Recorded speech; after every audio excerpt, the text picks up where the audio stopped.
welcome again. And now, dummy check. If you believe you're supposed to pay your tithes before you pay your bills, you won. You won. You are one. Listen,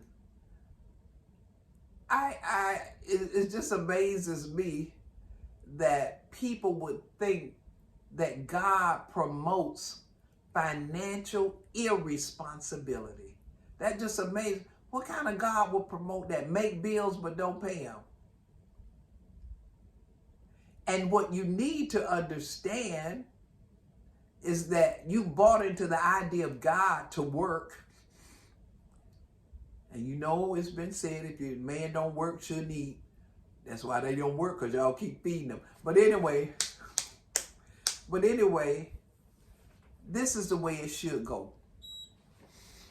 When you get your paycheck, those are your wages. That's what you have earned from working. And that comes with responsibility and accountability. Christians should be people of integrity. So when you sign that dotted line and you told the people, I'm going to pay you the first of every month, they said, I'll give you a few days of grace, a grace period. Get it to me by the 10th, or get it to me by the 15th. When they gave you the keys to your car or your apartment or your new home, when they allowed you to get credit for clothes, food, shoes, or whatever, you put your name on the line. You signed, and that was a promise to pay. Is that clear? You made a promise to pay. And the only way you can pay is with money. It is the heart of God that you have a roof over your head. It's the heart of God that you have gas in your car, food to eat, that your children's needs are being met, medical, emotional, whatever their needs are. Whatever their needs are, that you have money to do that.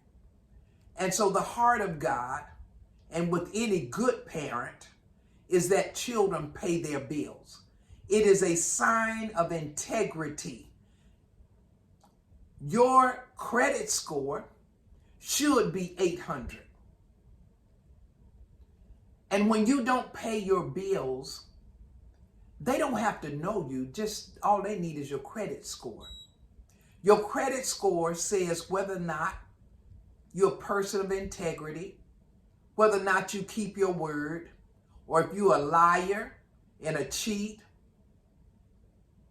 And so it says something about you as a Christian. So God gives you your wages, number one, to pay who you owe. Romans tells us. Pay who you owe. Owe no man.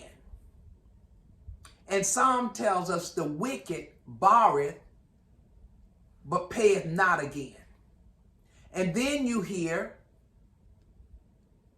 that the borrower is servant to the lender.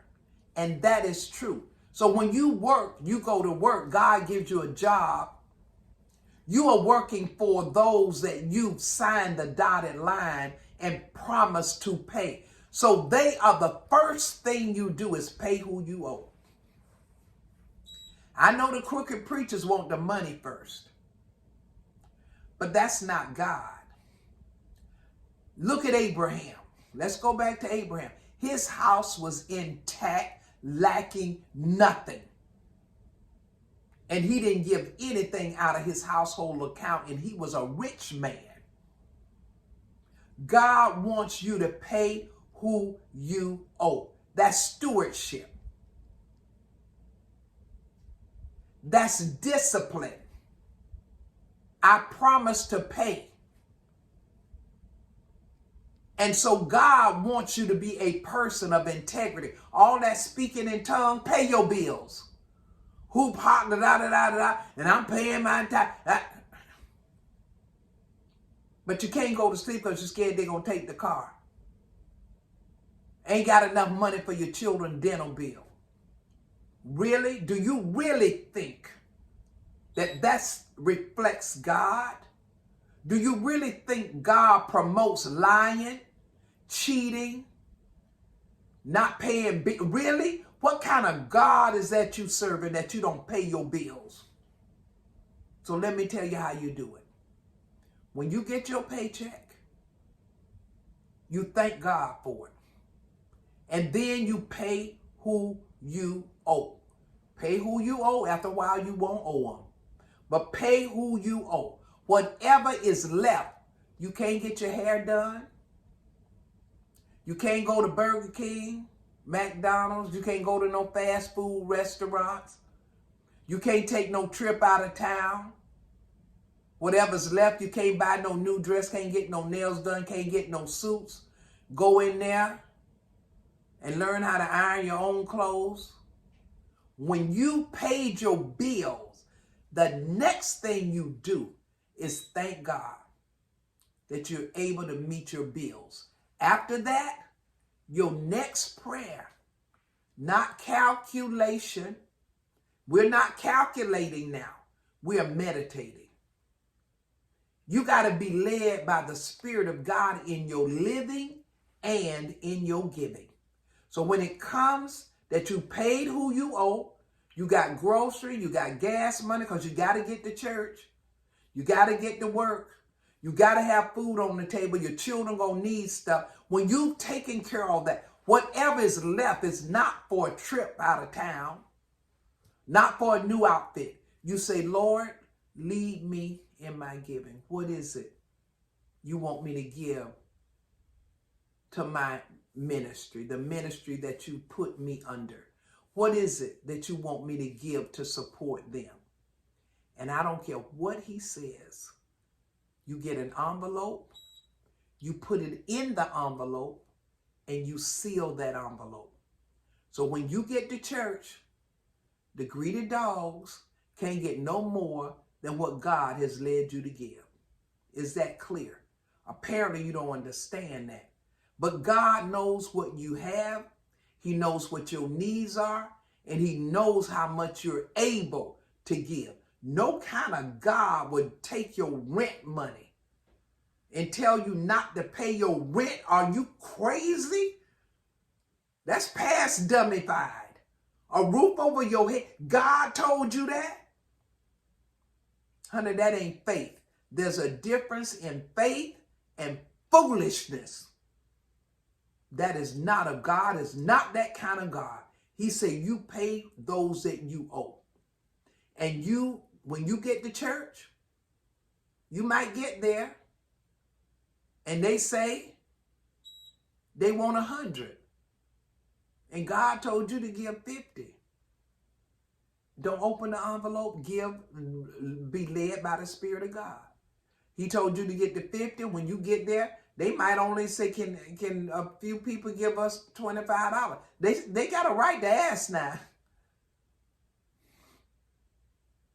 But you got to be led by the Spirit of God. So you get there, they only want 25. You cannot open that envelope and take out 25, okay? Because you want to be obedient to God. You want to be led by the Spirit of God. I don't know if that's going to work.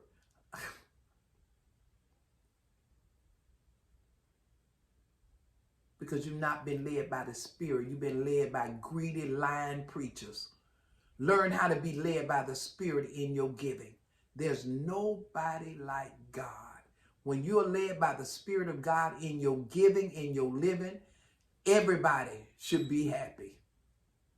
But when preachers don't live by faith and they live by money, they're going to preach it till they die because it's a withdrawal system. It's such an addiction until they lie.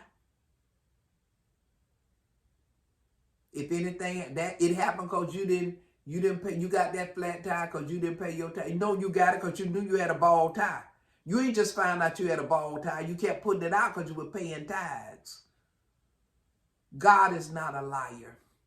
God does not promote financial irresponsibility. Come on, community. Come on, Christians. Pay your bills first. That's why you got the money to pay your bills, so you're not raggedy and begging.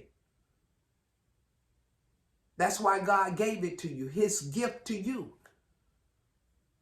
It's up to you what you do with it, because that's the test. What are you going to do with it? God bless you with it. What are you going to do with it? You must begin now to be led by the Spirit of God in your living and your giving. Those that are led by the Spirit of God, they are the sons of God. I've been places where they think I'm going to give them a whole lot of money. Oh, yeah. Think I'm going to give them 300. You better take this 20 and be happy, because I'm happy. You can't pressure me. I cannot be pressured, because God leads me in my giving. Can't nobody do that. That's between you and God. Giving is worship. They say that, but they gonna sit there and beg. I went to a place one time, they locked the doors. You can't even get out if you don't get that money. Y'all know I got out, don't you? I'm just saying.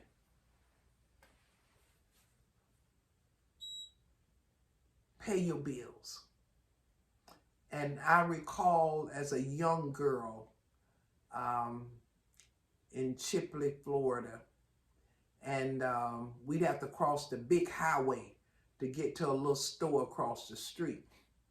And my dad used to send me across the street and told me to look careful, be careful for the cars, because it was a major highway. And I get over there, he'd tell me what to get. I go in the store. What you want, girl? I said, I want some bread. Okay, what else you want? And I want some meat. My dad would tell me what kind of meat to get. And it was 3 things. I think it was some kind of oil. Okay, get it. I said, okay. Okay, he tell me how much it was. I said, but I ain't got no money. You ain't got no, well, put it back. You ain't got no money. I said, but my daddy told me to get it. Put it back if you ain't got no money. So I went to put it back. He said, well, who is your daddy? I said, Players Donaldson. He said, oh, get whatever you want.